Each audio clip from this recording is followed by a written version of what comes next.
बिहार लोक संवाद .net corona संक्रमण से जुड़े शब्दों को आसान भाषा में समझाने की लगातार कोशिश कर रहा है। हमने पिछली बार इंटरनल मेडिसिन के एक्सपर्ट डॉक्टर निशिंद्र किंजल से बातचीत में कोरोना से जुड़े शब्दों को समझा था। हमने उनसे एक बार फिर बातचीत कर ब्लैक फंगस जैसे नए शब्द के बारे में पूछा। व्हाट्सएप पर घूम रहे दवा के नुस्खे की भी चर्चा की। इनसे बातचीत की है हमारे कंसल्टिंग एडिटर समी अहमद ने। आइए देखते हैं ये खास कार्यक्रम। आदाब, नमस्कार। आज हमारे साथ एक बार फिर मुजफ्फरपुर से जुड़े हैं बिहार लोक संवाद .नेट के लिए खास तौर पर डॉक्टर निशिंद्र किंजल। आपको याद होगा पिछले बार भी हमने इनसे बात की थी और कोरोना के बारे में काफी ऐसी चीजें जानकारी उनसे ली थी जो आम आदमी की समझ से बाहर की चीज थी। जो शहर में लोग रहते हैं वो तो फिर भी समझ लेते हैं चीजों को, लेकिन अब जैसे कि आपको मालूम है कि ये कोरोना का प्रकोप जो है वो देहातों में ज्यादा हो रहा है। लेकिन पिछली बार की बातचीत में चूंकि समय कम था तो कुछ चीजें छूट गई थी। आज डॉक्टर साहब से हम लोग फिर जानेंगे उन बाकी बची हुई चीजों के बारे में और कुछ और चीजों के बारे में जो डॉक्टर साहब खुद बताना चाहेंगे। डॉक्टर साहब, आपका बहुत स्वागत है बिहार लोक संवाद .नेट में। आपसे हम लोगों ने पिछली बार बहुत सारी बात की थी, लेकिन फिर भी कुछ कुछ नई चीजें आ गई। मिसाल के लिए ब्लैक फंगस आ गया और भी चीजें आई जिसके बारे में हम लोग बात करेंगे।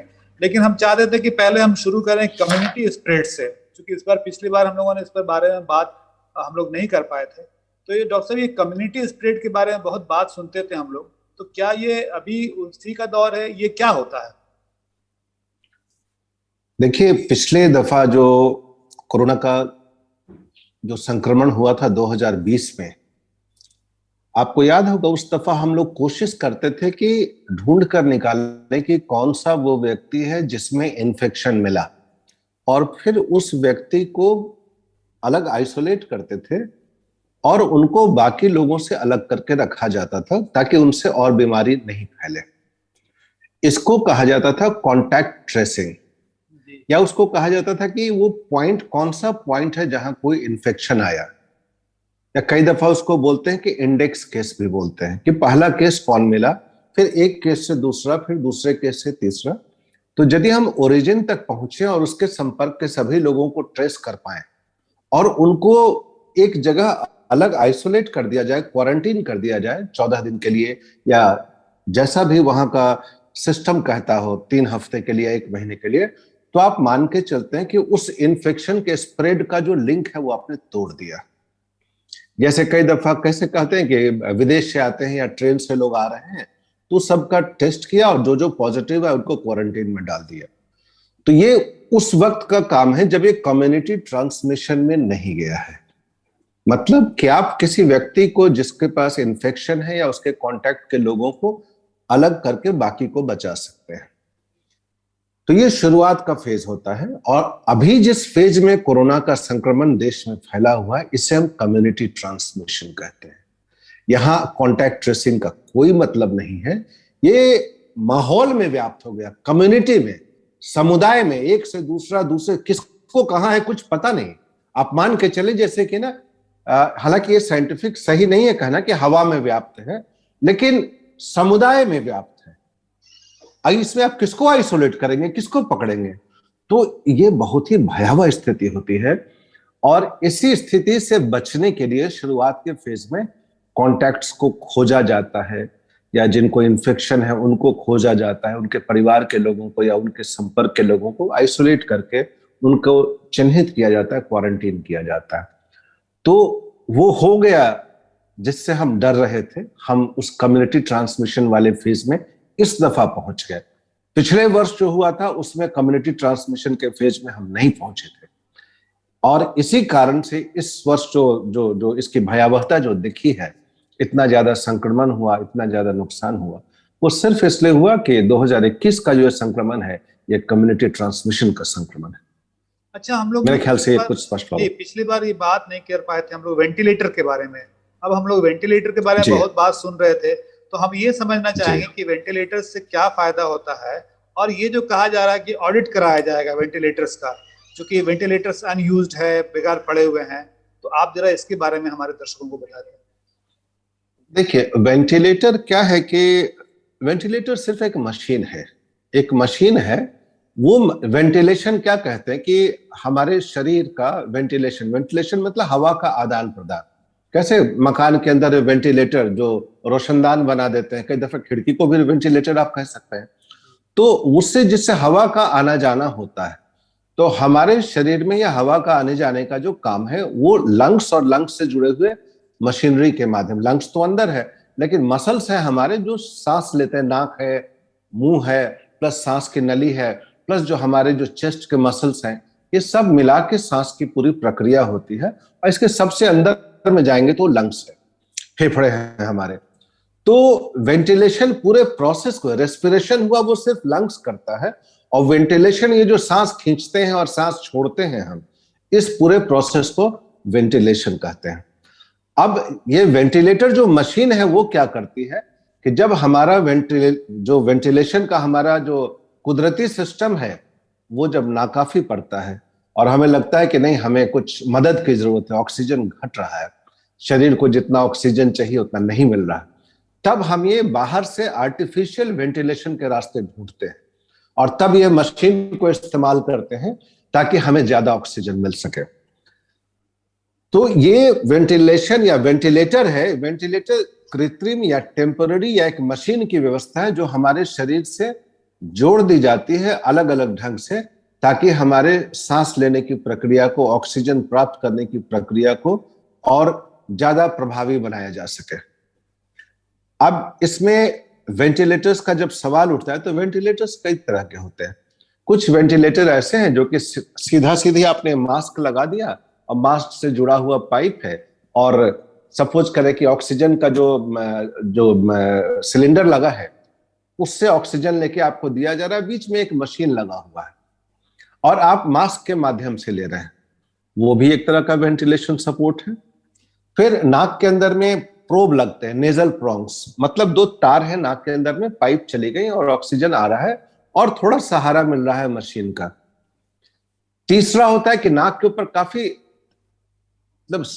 काफी स्ट्रॉन्ग फिटिंग, बिल्कुल चिपक सा जाता है नाक, बिल्कुल हवा निकलने की गुंजाइश नहीं होती है, और उसके साथ पाइप लगाते हैं और उसमें ज्यादा फ्लो के लिए एक मशीन अटैच होता है। तो ये जितने भी अभी जो हमने तरीके बताए, ये सब के साथ सब आपके मास्क के माध्यम से ऑक्सीजन दिया जाता है। तो ये हुआ जो कि हल्के प्रकार का वेंटिलेटर हुआ। जो आमतौर से जिन वेंटिलेटर्स की चर्चा होती है, इससे आगे के वेंटिलेटर होते हैं। उसमें दो तरह के वेंटिलेटर हैं। एक मशीन है जैसे आपने नाम सुना, बाईपैप, सीपैप का नाम सुनते हैं, तो इसमें नाक के जरिए या मुंह के जरिए जो ट्यूब अंदर डाल के जो वेंटिलेटर मशीन से जुड़ा जाता है वो नहीं है। इसमें सिर्फ आपका मास्क लगा है और वेंटिलेटर के माध्यम से आपको ऑक्सीजन ज्यादा प्रेशर पे मिल रहा है या ज्यादा वॉल्यूम पर मिल रहा है। और दूसरा होता है जिसमें एक ट्यूब डाल देते हैं जिसको हम एंडोट्रेकियल ट्यूब बोलते हैं। तो ट्यूब अंदर डाल दिया और ट्यूब के माध्यम से जब ऑक्सीजन दिया जाता है, जब हम हवा देते हैं, उसको हम लोग कहते हैं, जो एक ट्रेक्योस्टमी के माध्यम से या बिना ट्रेक्योस्टमी का, उसमें हमारी अपने सांस लेने के लिए जो मसल्स हैं उनको पैरालाइज कर दिया जाता है और मशीन के नियंत्रण में हम चले जाते हैं। तो ये वेंटिलेशन का पूरा समझ लें कि ये पूरा स्पेक्ट्रम हुआ, बिल्कुल हल्के से लेके काफी गंभीर वेंटिलेशन का। अब आमतौर पे हो क्या रहा है कि पिछली दफा से ही शुरू हो गया था, वेंटिलेटर्स की चर्चा बहुत होने लग गई कि वेंटिलेटर्स के देश में कमी है, समाज में कमी है, जिसकी वजह से लोगों को काफी नुकसान हो रहा है। यह बात सही है कि वेंटिलेटर्स की जरूरत है, लेकिन हम एक बात अक्सर भूल जाते हैं कि वेंटिलेटर सिर्फ मशीन पे मरीज को डाल देना समाधान नहीं है। यह वेंटिलेटर कभी दुधारी तलवार के रूप में है। वेंटिलेटर के ऊपर आपने यदि मरीज को डाल दिया और उसकी सही जो उसके देखभाल की जो जरूरत है वैज्ञानिक रूप से वो आपने नहीं किया, तो वेंटिलेटर पे डालना, हो सकता है वेंटिलेटर पे डाले बगैर शायद मरीज बच जाता, लेकिन वेंटिलेटर पे डालने के बाद अमूमन पाया गया कि अधिकांश ऐसे मरीज जिनकी देखभाल ठीक से नहीं हुई, 90% से ज्यादा मरीजों का नुकसान हो गया, वो सब गुजर गए। मैं एक छोटा सा वाकया बताना चाहता हूं।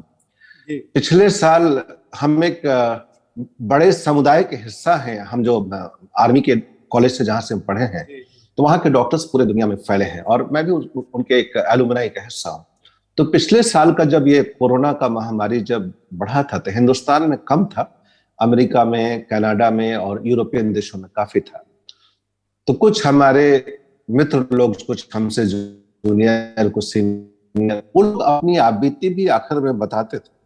उन्होंने बताया कि जो कोरोना के मरीजों की देखभाल कर रहे थे आईसीयू में, वो लोग आपस में बात करते थे कि हमें हो जाए तो हम अस्पताल में ना जाए, अपने अस्पताल में हम एडमिट ना हो, क्योंकि एडमिट होंगे तो जो उसके जो रूटीन है, हमें वेंटिलेटर पे जाना है और वेंटिलेटर पे जाने से 85% मरीज जो थे वो गुजर जा रहे थे। तो कई डॉक्टर ऐसे थे जो अपने अस्पताल में, ये मैं अमेरिका की बात कर रहा हूं, कनाडा की बात कर रहा हूं, वहां डॉक्टर लोग तय करते थे जो रोज वेंटिलेटर पे मरीजों को डालते हैं। उनका कहना था, और कई लोगों ने किया भी, उनको जब स्वयं को कोरोना हुआ तो उन लोगों ने घर में रहकर अपना इलाज किया, एक दूसरे की मदद से इलाज किया, लेकिन अपने अस्पताल में नहीं गए कि हम अस्पताल जाएंगे, अस्पताल में एडमिट हो जाएंगे, वेंटिलेटर पर रखा जाएगा, मेरे बचने की चांसेस कम है। ये प्रधानमंत्री ने कभी ऑडिट की बात की है कि वेंटिलेटर्स का ऑडिट कराएंगे, ये क्या मामला है? आम आदमी को क्या समझ में आएगा इससे? देखिए शमी जी, दो चीजें आती हैं। कोई महंगी मशीन को खरीदना, इसका अपना एक अर्थशास्त्र होता है, और भारत के संदर्भ में और हमारे समाज और हमारे राजनीतिक और समाज के संदर्भ में मैं इस पर इससे ज्यादा कुछ नहीं कहना चाहता। एक तो होता है कि आम आवाम को एक संदेश देना कि हम कुछ कर रहे हैं, और दूसरा उसका अर्थशास्त्र। इससे ज्यादा मैं इसमें नहीं जाना चाहता। बस एक छोटी सी बात मैं कहना चाहता हूं कि अभी कोई 1 महीना पहले मेरे घर में ऐसे ही एक मरीज, मेरे इसी घर में मेरे छोटे भाई की पत्नी काफी बीमार थी और उनको इसी प्रकार के वेंटिलेटर की जरूरत पड़ी। तो मैंने मुजफ्फरपुर में एक बड़े अस्पताल के बड़े पदाधिकारी से बात की। मैंने कहा हमें वेंटिलेटर की आवश्यकता है। उन्होंने कहा कि आप कहीं इलाज करा लें, यहाँ वेंटिलेटर्स हैं तो हमारे पास मशीन है। अधिकतर मशीन वो प्लास्टिक में रखे हुए हैं, हमारे पास न डॉक्टर है और न ही कोई टेक्नीशियन है जो इन मशीनों का इस्तेमाल कर सकते हैं। 40 से ज्यादा उनके पास मशीन थे। उन्होंने कहा इसमें से एक मशीन छोड़कर कोई मशीन इस्तेमाल में नहीं है, और जो मशीन इस्तेमाल में है उसके लिए जो डॉक्टर थे वो कोरोना से संक्रमित हैं, वो भी नहीं देख पाएंगे। सो बेहतर होगा आप अपने मरीज का कहीं और इलाज कराएं। हमारे पास वेंटिलेटर मशीन है, मशीन चलाने वाला आदमी नहीं है, डॉक्टर नहीं है। ये तो बहुत कहना नहीं होगा बात है जी डॉक्टर साहब की, जहां पर इतने जरूरत। तो आप जो ऑडिट की बात करते हैं, आप ऑडिट मशीन का कर सकते हैं। मशीन काम क्या कर रहा है इसका कौन ऑडिट करेगा? सही। मैं समझ रहा हूं कि आप बात समझ रहे हैं। जी जी। अच्छा डॉक्टर साहब, आजकल एक बात सुन रहे हैं हम लोग लगातार कि ब्लैक फंगस हो रहा है पोस्ट कोविड, जो आप जी चर्चा की जी, ये क्या है ब्लैक फंगस? देखिए ये पोस्ट कोविड कहना मुनासिब ज्यादा नहीं है। ये म्यूकर माइकोसिस, जिसे ब्लैक फंगस कहते हैं या काला फंगस कह लें, म्यूकर माइकोसिस, ये बीमारी पहले भी हमारे लोगों में पाई जाती थी, खास करके वैसे लोग जिनमें डायबिटीज पहले से है या जिन लोगों में इम्यूनिटी या प्रतिरोध क्षमता कम है, उनमें होता था। यहां तक कहा जाता था कि जो डायबिटीज और म्यूकर माइकोसिस, ये काला फंगस, इसकी विश्व की राजधानी भारत है, ऐसा भी कहा जाता है। तो पोस्ट कोविड कहना मुनासिब नहीं। पोस्ट का मतलब है कि आप कोविड से ठीक हो गए, उसके बाद जो चीजें हैं उसको पोस्ट कोविड कहते हैं। ये तो कोविड के दौरान ही ये इन्फेक्शन अब देखा जा रहा है कि ये इन्फेक्शन मरीजों में हो रहा है, और ये इन्फेक्शन जब हो जाता है तो कई दफा होता है कि हम इसको डॉक्टर नहीं पहचान पाते, मरीज नहीं पहचान पाते। अब बहुत ही गंभीर बीमारी है, ये हो जाए तो आप समझें कि 12 से 24 घंटे में हाय तौबा मच जाती है, और अक्सर मरीजों का समय से न इलाज हो तो या तो जान गंवाना पड़ता है या फिर काफी कॉम्प्लिकेशंस डेवलप हो जाते हैं। खास करके यहां मैं एक बात आपको बताना चाहता हूं कि जो मरीज डायबिटीज के हैं, उनका यदि डायबिटीज बढ़िया से नियंत्रण में नहीं रखा जाए तो उनमें काला फंगस या ब्लैक फंगस लगने के चांसेस बढ़ जाते हैं। नंबर 2, पाया गया है कि कई दफा जो मरीज कोरोना के इलाज में है, अस्पताल में भर्ती है, और पहले से उनको शुगर की बीमारी की जानकारी नहीं थी, और जब अस्पताल में मरीज भर्ती हो गया तो वहां डॉक्टरों ने भी इस बात को नहीं सोचा कि हो सकता है मरीज डायबिटीज का मरीज हो लेकिन पहले से जांच नहीं हुआ था।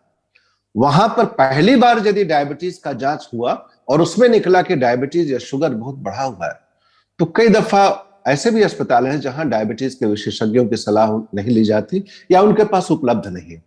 और शुगर का बढ़ा होना कोरोना के लिए इससे अच्छा कुछ नहीं होता। ये जो वायरस है ये बड़ा पसंद करता है कि मरीज के अंदर में शुगर बढ़ा हुआ मिले, फिर इसको अपने हाथ पर बहुत खतरनाक मामला है जिसको हम लोग बिल्कुल भी कहते हैं। तीसरी चीज क्या है इस ब्लैक फंगस के लिए कि पहला डायबिटीज पहले से है उसको नियंत्रण में रखें, दूसरा नया कोई मरीज डायबिटीज का पता चलता है इलाज के दौरान उसका प्रॉपर इलाज करें, और तीसरी चीज है कि आजकल आपने देखा होगा कि जैसे ही मरीज को पता चलता है कि कोरोना है, हम लोग व्हाट्सएप से या किसी से पूछ कर इलाज शुरू कर देते हैं। पहले दिन से ही स्टेरॉइड की दवा लेना शुरू कर देते हैं, डेक्सोना है, मिथाइल प्रेडिसोलोन है, सोलोमेड्रोल है।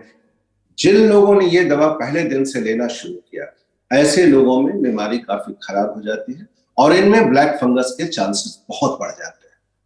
और चौथी चीज, जिन लोगों को वेंटिलेशन पे रखा हुआ है और उन्होंने स्टेरॉइड ज्यादा ले रखा है या शुगर बढ़ा हुआ है, उनमें सबसे अधिक खतरा होता है कि उनमें ब्लैक फंगस लग जाए। तो चार केसेस हैं। पहला जो डायबिटीज के मरीज हैं, दूसरा जिनके डायबिटीज पहली बार पता चला, तीसरा जो लोग स्टेरॉइड अनियंत्रित रूप से ले रहे हैं, और चौथा जो लोग वेंटिलेशन पे हैं और उनमें स्टेरॉइड चल रहा है या उनमें शुगर बढ़ा हुआ है, उनमें ब्लैक फंगस बहुत ज्यादा हो सकता है। डॉक्टर साहब बहुत सही बात बताई आपने, और हम लोग भी देखते हैं कि व्हाट्सएप पे बहुत सारा प्रिस्क्रिप्शन चलते रहता है, तो आप क्या कहेंगे, ये सही तरीका है प्रिस्क्रिप्शन को इस तरह से फॉरवर्ड करते रहना और लोगों का उस पर अमल करना? बिल्कुल नहीं। और सच पूछे तो आज जो इतनी ज्यादा जो परेशानी बढ़ी है कोरोना के इलाज के लिए, उसके जड़ में ये भी बहुत जबरदस्त चीज है कि हर मरीज, ऐसा नहीं कि हर मरीज में कोरोना आ गया हर में वही दवा चलेगी, बिल्कुल नहीं। हर मरीज अपने आप में एक अलग केस है। आपने पहचानना होगा कि किसमें, जैसे आप अच्छी तरह से जानते हैं कि कोरोना के नाम से कोई दवा आज तक नहीं बनी। सही। बचाव के लिए वैक्सीन, इलाज के लिए कोई दवा नहीं है, बिल्कुल दिमाग में क्लियर रखें। ना रेमडेसिविर, ना प्लाज्मा, और नहीं कोई टोसिलिजुमैब, कोई दवा इसके लिए नाम से नहीं बनी है, अभी तक तो नहीं बनी। बचाव एक है, और दूसरा जब ये तकलीफ आ जाती है तो आपने कोशिश करना है कि कोरोना इन्फेक्शन से जो कॉम्प्लिकेशंस डेवलप होने के चांसेस हैं, उन कॉम्प्लिकेशंस को कैसे आप मिनिमाइज करें और उन कॉम्प्लिकेशंस को कैसे हैंडल करें। तो इसके लिए हर केस अलग होता है, और इसमें जो व्हाट्सएप के माध्यम से जो इलाज चलता है, बहुत से मरीजों को नुकसान उन गलत दवाओं के कारण, उनके साइड इफेक्ट्स के कारण, या स्टेरॉइड या कई दवाएं आपने पहले शुरू करनी और बीमारी बढ़ता चला गया। तो ये बिल्कुल सही नहीं। तो ये अच्छा डॉक्टर साहब, ये स्टेरॉइड्स को आम आदमी कैसे समझ सकता है, या ये सिर्फ डॉक्टर के समझने की चीज है? देखिए अभी क्या है कि जैसे कोई, हम लोग भी जब क्लिनिक में मरीज देखते हैं तो पेशेंट कोई आया, बोला कि डॉक्टर साहब सांस फूल रही थी, तो एक छोटा सा पर्चा देगा जिस पर लिखा होता है कि डेक्सोना का इंजेक्शन उसको पड़ा हुआ है, डेरिफाइलिन का इंजेक्शन पड़ा हुआ है, न्यूरोबियन का इंजेक्शन पड़ा है। तो ये डेक्सोना जो है ये स्टेरॉइड है, या एफकॉर्लिन जो ये ब्रांड नेम है। डेक्सोना के अंदर डेक्सामेथासोन नाम की दवा होती है, और एफकॉर्लिन के अंदर में हाइड्रोकोर्टिसोन नाम की दवा होती है। ये सब लाइफ सेविंग ड्रग है, इमरजेंसी के ड्रग्स हैं। तो इनका उपयोग तब करना चाहिए जैसे मान लीजिए किसी को बुखार हो गया, या मान लीजिए कोरोना पॉजिटिव है आप, तो शुरुआत में हल्के लक्षण है, वहां ये स्टेरॉइड नहीं लेना चाहिए। तीसरे दिन, चौथे दिन, पांचवें दिन यदि वो रिकवर हो गया तो स्टेरॉइड की कोई जरूरत नहीं। हाँ, आपने देखा तीसरे, चौथे, पांचवें दिन बुखार बढ़ रहा है या खांसी बढ़ रही है या ऑक्सीजन घटने लगा, तो उस समय तय करना है कि इनको हम डेक्सोना या जो स्टेरॉइड है दे या नहीं दे। और ये तय करने का काम डॉक्टर साहब, डॉक्टर लोगों का है, आम आदमी का नहीं है। नहीं, आम आदमी एक छोटी सी बात आप याद रखें कि जब आपको ऑक्सीजन की, जब आपको लगता है कि अब ऑक्सीजन की हमें जरूरत है, जैसे ऑक्सीजन 94 से नीचे हो गया, सैचुरेशन से कम हो गया, या बुखार आपका ज्यादा चल रहा है, तो आप समझ ले कि ये समय है मुझे स्टेरॉइड लेने का। आप समझ ले, उस समय आप किसी डॉक्टर से पूछ ले, मान लीजिए नहीं पूछ पाते हैं तो जिनके भी संपर्क में है सलाह लेके वो समय है स्टेरॉइड देने का। ऐसा नहीं कि पहले दिन कोरोना पॉजिटिव हुआ और आपने स्टेरॉइड शुरू कर लिया, ये खुद से आफत को निमंत्रण देना है। डॉक्टर साहब, आजकल हम लोग वैक्सीन के गैप के बारे में बहुत सुन रहे हैं। वैक्सीन के बारे में तो हम लोगों ने पिछली बार बात की थी आपसे, ये गैप का आगे पीछे होना क्यों जरूरी होता है, क्यों गैप होना? देखिए, ये क्या है कि एक बात तो तय है, जैसे आप भी जानते हैं कि इस दफा वैक्सीन बहुत कम समय में बनाया गया। यूजुअली एक वैक्सीन को बनाने में करीबन एक दशक 10 साल के करीबन लग जाते हैं, और इस दफा जो वैक्सीन बना है ये 1 साल से 1.5 साल के अंदर में बनकर सामने आ गया। तो बहुत सा प्रोसेस होता है वैक्सीन का जिसको हम लोगों ने फास्ट फॉरवर्ड कर दिया हुआ है। तो बहुत सी जानकारियां जो हैं वो सब समझिए कि जैसे बोलते हैं ना कि मेल्टिंग पॉट में है।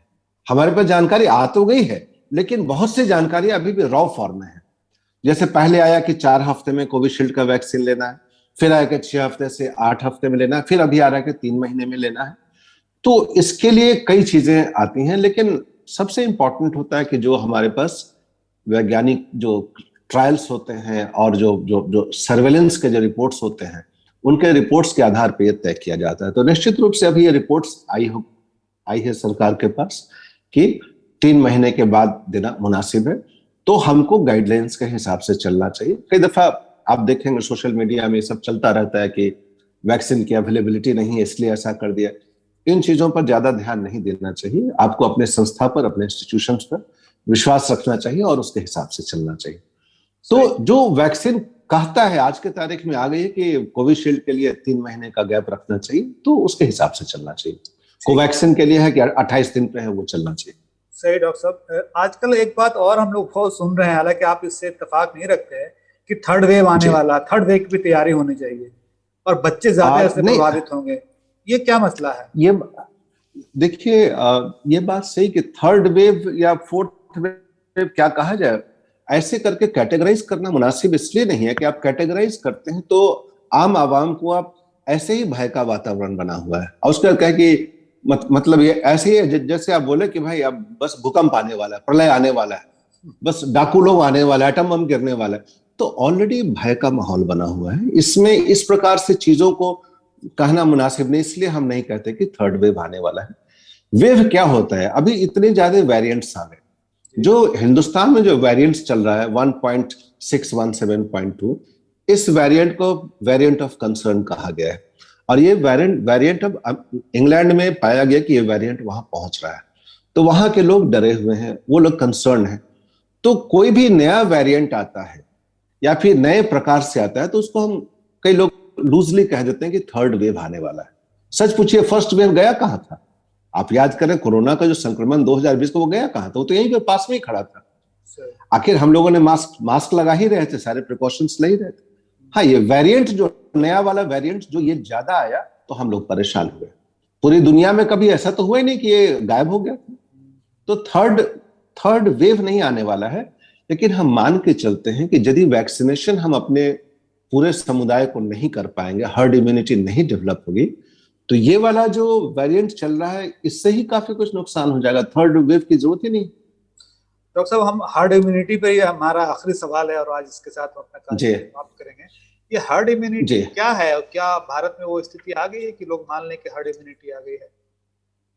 नहीं, हर्ड इम्यूनिटी हमारे यहाँ तो 10% जनता भी अभी वैक्सीनेट नहीं, तो हर्ड इम्यूनिटी आने का तो सवाल ही नहीं। अच्छा, मतलब कि हर्ड इम्यूनिटी के लिए वैक्सीनेशन जरूरी है? बिल्कुल। हर्ड क्या होता है? जैसे आप मवेशियों का झुंड होता है। जी। हाँ, तो अब कहने की बात है, हम हिंदुस्तान में भी मवेशियों जैसा ही व्यवहार करते हैं। कहीं बस इकट्ठे हो गया, किसी ने हाँक दिया, भीड़ के समान चल दिए। तो हर्ड इम्यूनिटी जैसे अमेरिका में जो वहां के राष्ट्रपति बाइडेन है, अभी आपने देखा होगा 3-4 दिन पहले उन्होंने संदेश दिया अपना मास्क हटा के, कहा कि मैं अब देशवासियों से अपील करता हूं कि मास्क की जरूरत नहीं है, लोकल अथॉरिटीज जैसा कहें वैसा आप करें। लेकिन इतना हम लोगों ने वैक्सीन दे दिया है कि हम मान के चलते हैं कि वातावरण में वायरस काफी कम हो गया। ऑस्ट्रेलिया में हर्ड इम्यूनिटी है और न्यूजीलैंड में है और कई देश ऐसे जिन लोगों ने मास्क लगाना भी बंद कर दिया। तो हमारे यहाँ कम से कम 60 से 70% आम आवाम को पूरा वैक्सीनेशन दोनों डोज जब तक नहीं लग जाता है, और वो भी एक खास टाइम फ्रेम में, ऐसा नहीं कि आप 3 साल तक वैक्सीन दे रहे और कहेंगे कि हर्ड इम्यूनिटी हो जाएगा, तब तक तो पहले जिनको दिया उनकी इम्यूनिटी खत्म रहेगी। तो एक टाइम फ्रेम होना चाहिए कि मान लें आप तय कर लें कि हम 31 अगस्त तक भारत के 60% जनता को हम हर्ड इम्यूनिटी डेवलप करा दें, मतलब कि उनको पूरा इम्यूनाइज कर देंगे, कम से कम 60%। तब आप कह सकते हैं कि हर्ड इम्यूनिटी डेवलप हो गई।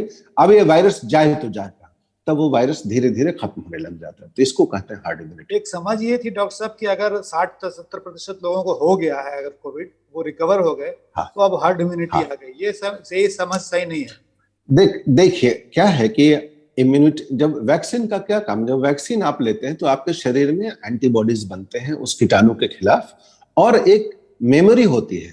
मेमोरी मतलब वो हमारे मेमोरी में स्टोर हो जाता है कि ये कीटाणु कभी आएगा तो वो तुरंत उस पर आक्रमण करेगा।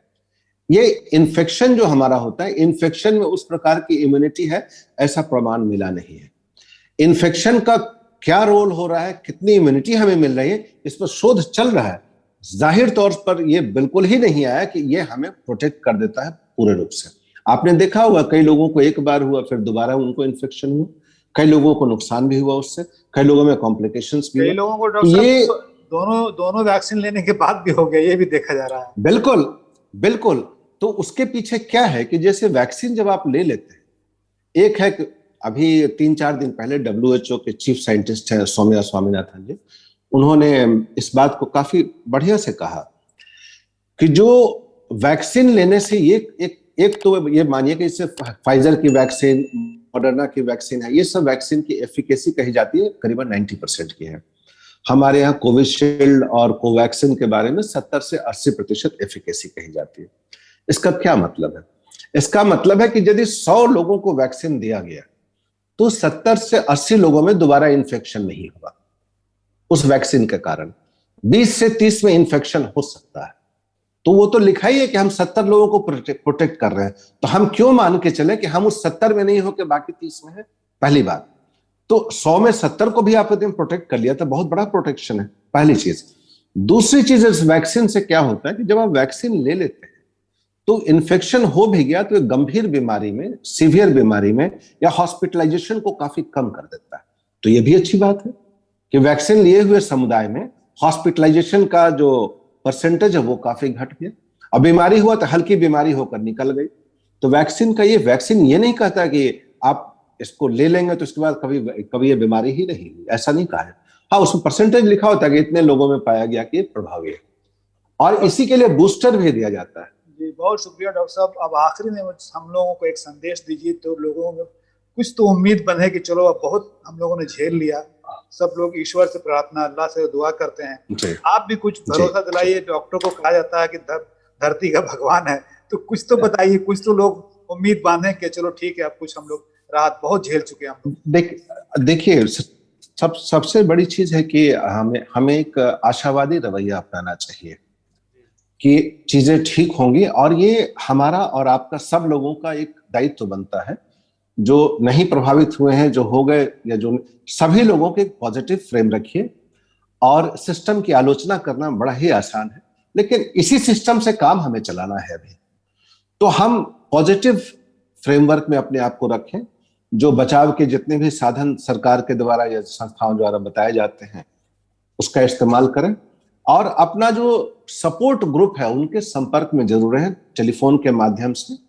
अंत में एक चीज मैं कहना चाहूंगा, चूंकि हमने इस पर काफी काम किया है, हर व्यक्ति को कोई ना कोई संगीत पसंद है जी। तो वो संगीत आप सुने। इसके लिए आपका संगीतकार होना कोई जरूरी नहीं है।